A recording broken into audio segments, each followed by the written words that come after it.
Barry Coleman, the Executive Director of the Northern Canola Growers Association, and I'm just going to provide a few quick points on things that the canola growers are working on this morning and let you know what we're doing to try to advance the canola industry. The Northern Canola Growers Association has 13 board members. You'll see them listed there on the screen. Many of them are probably on the webinar here today, but it's a hardworking group of producers from across the state. I sure appreciate the work that they do. They work to promote conditions favorable to the marketing, processing, use of canola and the efficient production through farmer research and private and public research. And they also work on developing important ag policies that will help enhance the canola industry.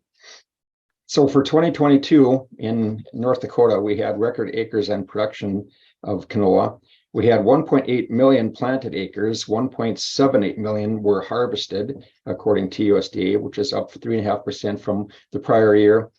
Production was up 41% from the drought-induced 2021 yields, but 3.25 billion pounds of production in North Dakota for an 1,820 pound average. The USDA came out in October and said we had a 1,940 pound average, and we were surprised to see that they changed that. They dropped it between October and January, which they typically don't do, but they did that this year. So they did drop the yield somewhat. For the U.S., 3.82 billion pounds of production and 2.21 million acres, which are both records.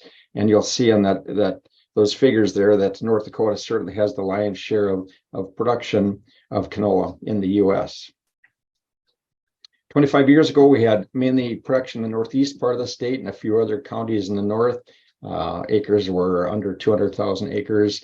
Fast forward to today, we've got 1.8 million acres, a 700% increase.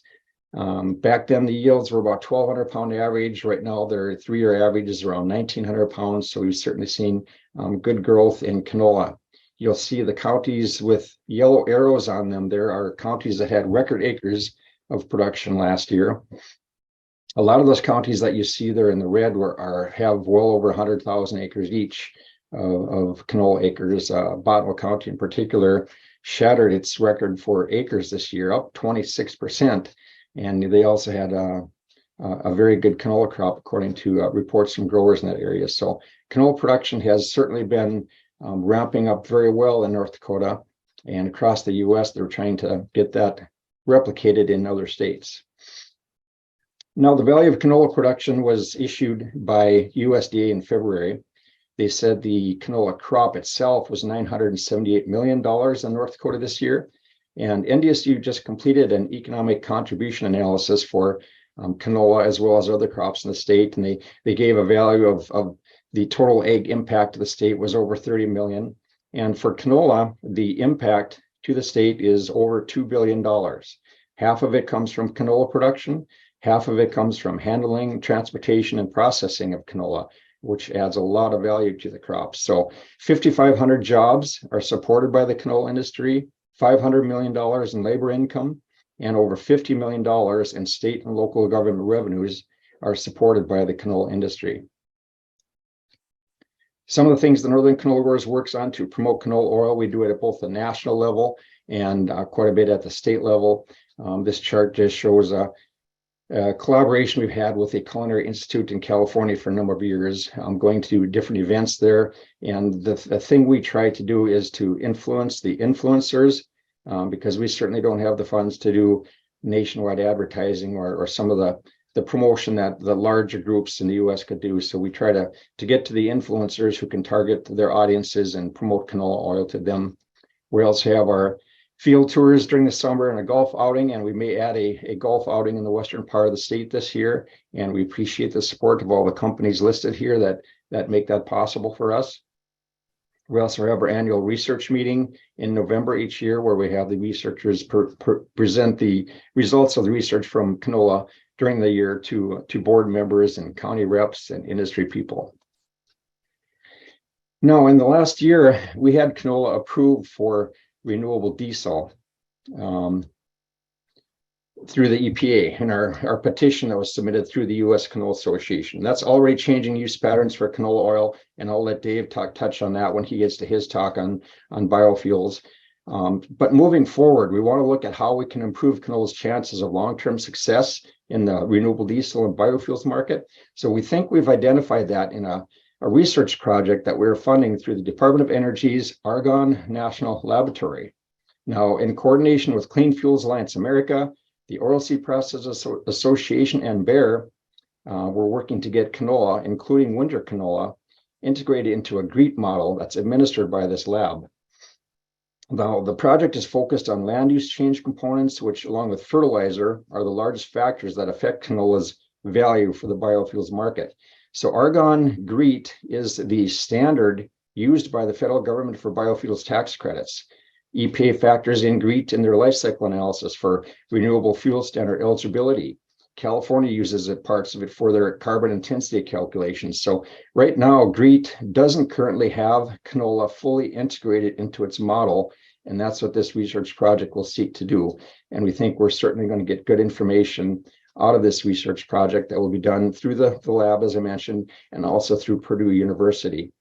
There's no separate life cycle analysis for winter canola. That's going to be incorporated into the model as well, which we think that could be a key for the canola industry, because the winter canola production in other areas of the U.S. could help to reduce the carbon intensity score for other spring type canolas that we grow up here. So we think it could really be beneficial for the canola industry. So we're certainly doing things that we can to promote canola more through the biofuels market. We also submitted some comments to the EPA recently on its Renewable Fuels Standard Program. We want them to increase the volumes that were put out in the proposed rule, and many other states and commodities have also expressed their support for increasing the volumes in the RFS. Another item we're working on is final planting dates for canola. We've initiated a multi-year date of planting study for Western North Dakota and Eastern Montana to try to obtain the information needed to make the case for a later final planting date. Now on this chart here, I don't know if you can see my arrow, up in the upper right, the June 5th, we aren't really looking at changing that date at all. We think that's sufficient. We've got May 25th for a lot of the counties in the central part of the state. We would like to see, like, for instance, McHenry and Ward counties. We had asked RMA to give us a later planning date for those counties, because we've got kind of an issue with the northwestern part of Ward County. RMA at the time said no go. They didn't think they had the information that would allow them to do it. But we've got other states now across the Pacific Northwest. You'll see a lot of the growers in those states also want later final planting dates for their canola crops. And so we're going to be visiting with the administrator of RMA in the next week here in DC from a U.S. canola standpoint, try to see if we can get them to give us some later final planting dates.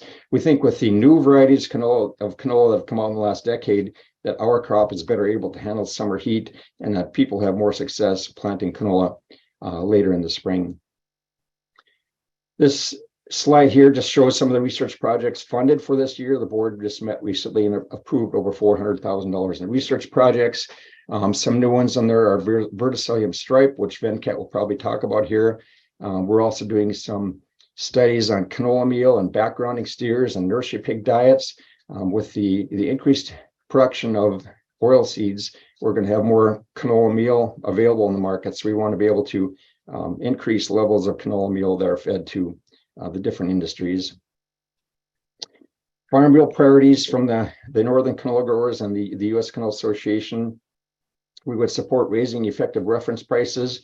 We do know that's a heavy lift. We just heard this morning from the people in Commodity Classic how the increasing reference prices is going to cost a lot of money. So that will be kind of a heavy lift, but we would support that along with other commodity groups, or possibly changing the parameters of the effective reference price program, like removing the cap on the effective reference price, or changing the factor applied to the Olympic average. Those things could certainly do just as much good as raising the reference price could. We also don't want crop insurance touched, and we would support base acre updates in the Farm Bill as well. Finally, we've got a chart here that shows that about 35% of what we consume of canola oil in the U.S. is produced here. So we've got a long ways to go to try to make sure we're self-sufficient in our production of canola here in the U.S. So it's a very good news story. You can see the huge ramp up in the use of canola oil. It's only going to increase further. And so we see good things ahead for oilseed growers. So with that, If anybody wants to get our monthly newsletter, you can go to our website and get that information. We've also got daily bids on our website that you can get as well. So with that, I'll turn it back to TJ.